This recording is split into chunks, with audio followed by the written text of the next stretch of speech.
என்னோடய கிளினிக்கு ஒரு பெண் தன் கணவரை கூட்டி வாரா. டாக்டர், இவர் பகல் வரைக்கும் நல்லா தான் இருந்தார். ஒரு அரை மணித்தியாலத்துக்கு முன்னாடி திடீரென்னு இடது கை வேலை செய்யாமல் போயிருச்சு. வாயும் ஒரு பக்கமாக போயிருச்சு. என்ன செய்யன்னு விளங்கலை டாக்டர் அப்படின்னு கண்ணு கலங்குறா. அந்த நபருக்கு வயது வெறும் 37. ப்ரெஷர் பார்க்குறேன்னு 210 கீழ் 100 மேலே சொல்கிறா. டாக்டர், இவருக்கு ஒரு வருடத்துக்கு முன்னாடி ஒரு தலைவலி வந்தது.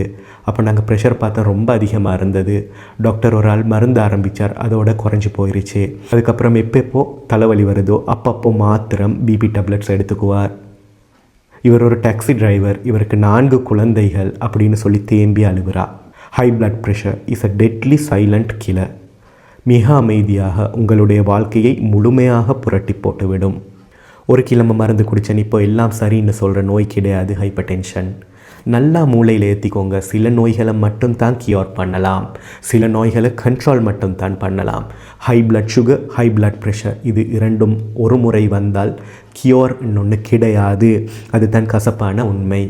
அது கூட ஒரு அண்டர்ஸ்டாண்டிங்கோட வாழ்கிறத தவிர நமக்கு வேறு வழியே கிடையாது.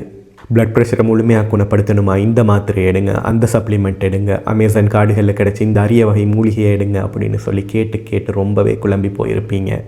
ஒரு மாத்திரையால் ஒரு மந்திரத்தால் குணப்படுத்துகிற நோய் கிடையாது இந்த ஹை பிபி. அது ஒரு டோட்டல் கரப்டட் பாடி சிஸ்டம். நம்மளோட ஐடியல் பிளட் ப்ரெஷர் 120 கீழ் 80 இருக்க வேண்டும். அமெரிக்கன் ஹார்ட் அசோசியேஷன் 120க்கும் 130க்கும் இடைப்பட்ட பிளட் ப்ரெஷர் எலிவேட்டட் பிபி, 130க்கும் 140க்கும் இடையில் ஸ்டேஜ் 1 ஹைப்பர் டென்ஷன், 140க்கு மேலே ஸ்டேஜ் 2 ஹைப்பர் டென்ஷன் அப்படின்னு கிளாஸிஃபை பண்ணுது. இந்த 120 கீழ் 80ல் 120ங்கிறது சிஸ்டாலிக் பிளட் ப்ரெஷர், 80ங்கிறது டயஸ்டாலிக் பிளட் ப்ரெஷர். சாதாரணமாக உங்களோட சிஸ்டாலிக் பிளட் ப்ரெஷர் 140 விட அதிகமாக, டயஸ்டாலிக் பிளட் ப்ரெஷர் 90 விட அதிகமாக இருந்தால் நிச்சயமாக நீங்கள் ஒரு வைத்தியரை நாடியே ஆகணும். மருந்து ஆரம்பிக்கிறதுக்கான தேவையும் அதிகம். ஆனால் நம்மளோட பிளட் ப்ரெஷர் இந்த 120 கீழ் 80 விட ஒரு சில அலகுகள் அதிகமாக இருப்பேன். அகெயின் ஒரு வைத்தியரோட உதவியோட சில life style and diet modification செய்து பார்க்கலாம். சாப்பாட்டில் உப்பை குறைக்கிறது, ஒரு நாளைக்கு 30 நிமிடமாவது வேகமாக நடைப்பயிற்சி செய்கிறது, ஸ்மோக்கிங்கை கைவிடுறது, 7 மணி நேரமாவது தூங்குறது, ஸ்ட்ரெஸ்ஸை குறைக்கிறது, 10 தொடக்கம் 15% உடல் நிறையை குறைக்கிறது. இது மாதிரி சிலதை நாம் முயற்சித்து பார்க்கலாம். இலங்கையையும் தெற்காசிய நாடுகளையும் பொறுத்த வரைக்கும் உணவில் சேர்க்கப்படும் உப்பு மிகப்பெரிய பங்கு வகிக்கிறது. உப்பு என்ன செய்யும்னா வாட்டர் ரிட்டென்ஷன் செய்யும். ஸோ குருதி குழாய்கள் உள்ளுக்கு நீர் உறிஞ்சப்படும், ப்ரெஷர் அதிகரிக்கும். இந்த ஹை பிபின்னா என்ன, சிம்பிளாக விளங்குற மாதிரி சொல்லணும்னா ஒரு வாட்டர் பம்ப் இருக்குது, அதிலிருந்து பைப்ஸ் போகுது. இந்த வாட்டர் பம்ப் தான் நம்மளோட இதயம், இந்த பைப்ஸ் தான் குருதி குழாய்கள். இந்த பைப்ஸ்குள்ளே ஏதோ ஒரு காரணத்தினால பாசியாலேயோ தூசு துணிக்கைகளாலேயோ பிளாக்ஸ் வந்தால் என்ன நடக்கும், அதுக்குள்ளே உள்ள வாட்டர் ப்ரெஷர் அதிகரிக்கும். ஒரு கட்டத்துக்கு மேலே என்ன நடக்கும், பைப் வெடிக்கும். அதே தான் குருதி குழாய்கள் ஒரு கட்டத்துக்கு மேலே ப்ரெஷர் கூடுற நேரம் வெடிக்கும். அப்போது haemorrhagic stroke resulting in paralysis, பாரிசவாதம். அப்படி இல்லைன்னா அந்த குழாய்கள் முழுமையாக அடைத்து கொள்ளும்.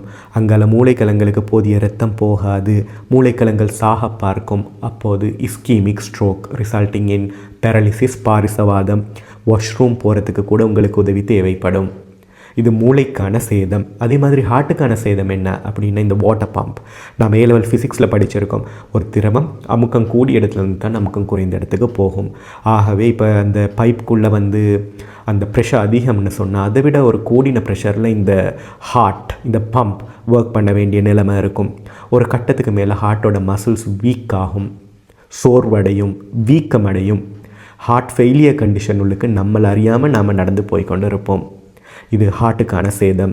இப்படி காலப்போக்கில் தொடர்ந்து பிளட் ப்ரெஷர் அதிகமாக இருக்கும் போது மூளை, இதயம், கிட்னி, கண்கள், குருதி குழாய்கள்னு எல்லாமுமே சேதமடைய பார்க்கும்.